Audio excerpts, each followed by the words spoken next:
las leyes permiten detener a una persona legalmente por tres razones. Uno, cuando exista una orden de aprehensión. Dos, cuando exista una orden de detención por caso urgente. Y tres, cuando se sorprende a una persona cometiendo un delito. Esta tercera se denomina flagrancia.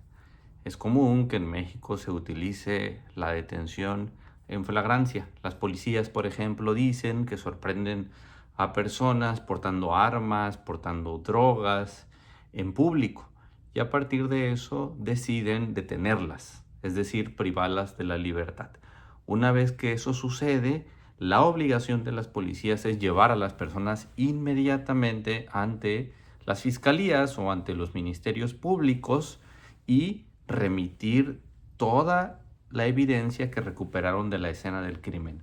Las policías entonces se convierten en lo que se denomina elementos aprensores, es decir, las personas que detuvieron a quien estaba cometiendo el delito, y se convierten al mismo tiempo en testigos de que existió un delito.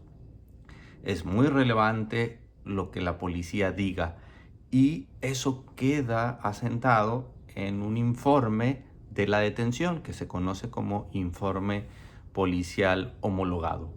Con la información que la policía le remite y con la evidencia que le hace llegar, la fiscalía decide si envía el caso al conocimiento de un juzgado de control, es decir, si judicializa la investigación.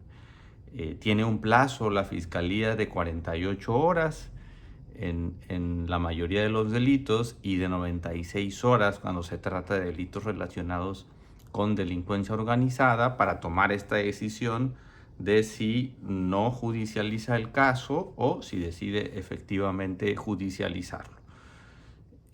Una vez que la persona es llevada ante un juez, que en los hechos es remitida a una cárcel, a un penal, se hace lo que se conoce como la audiencia inicial.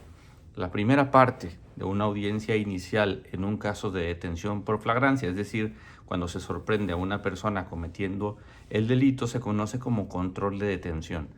Esto es fundamental en México y en cualquier país. Esta labor de las personas juzgadoras, de los juzgados de control, es fundamental porque se revisa si efectivamente había una razón para detener a una persona, si la policía efectivamente encontró a una persona cometiendo un delito.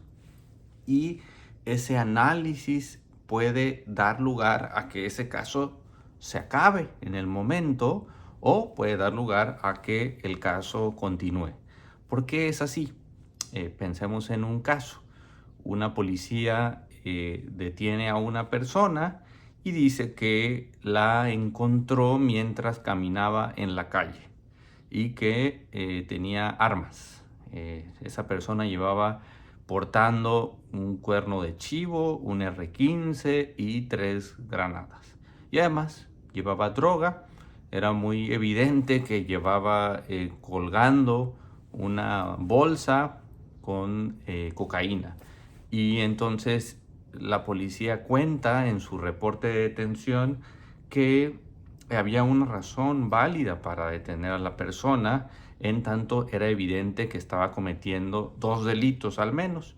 Una aportación de armas que a simple vista se notaba que eran de uso exclusivo del ejército, y delitos contra la salud, porque a simple vista se notaba que lo que tenía esa persona era una sustancia que parecía ser una droga ilícita bajo la Ley General de Salud. Entonces, no tiene más remedio que detener a la persona, además leerle sus derechos, decir que tiene derecho a un abogado, que tiene derecho a no declarar en su contra y todos los derechos que garantiza el artículo 20 de la Constitución a las personas detenidas.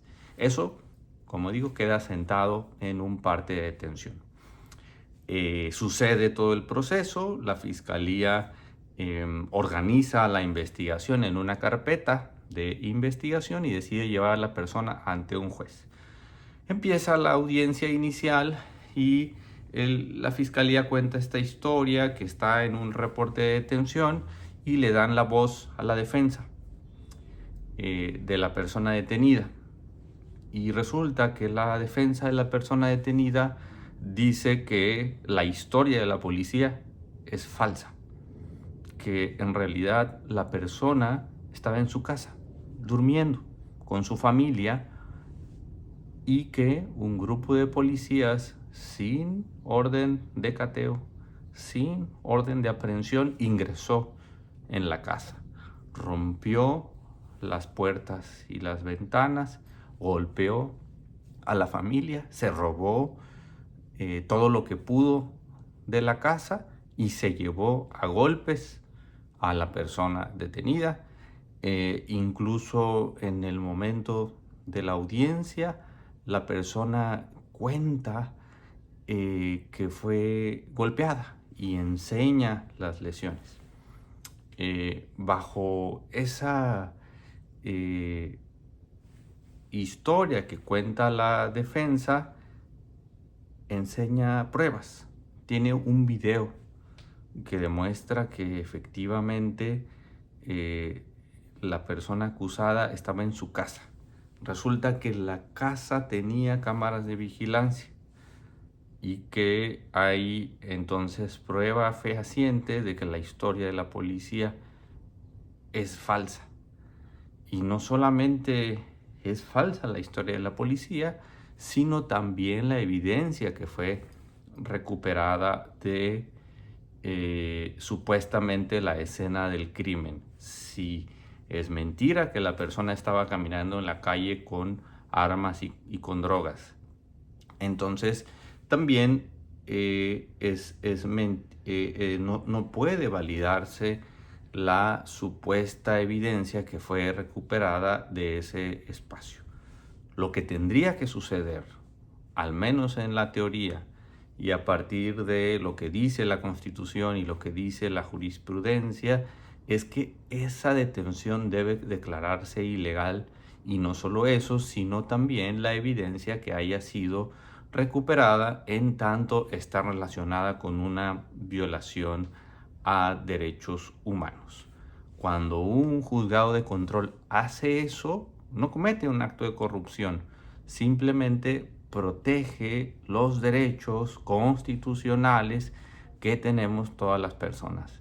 Esto es cierto para México y esto es cierto para cualquier país que se dice democrático. Ahora bien, no es posible decir que en cada caso donde esto sucede, un juez o una jueza actuó de manera incorrecta o incluso que fue producto de un acto de corrupción. Además, esto tiene que ser aplicado siempre, en todos los casos. No importa la acusación que se realice contra la persona, en todos los casos es necesario revisar que había una causa válida para privar de la libertad a una persona. Si se obvia esta regla que protege la libertad personal y el debido proceso, se permite que se cometan abusos graves a los derechos humanos y se entrega las llaves de la libertad, las llaves de la integridad personal a policías, a militares, a fiscalías y las personas quedamos en situación de vulnerabilidad.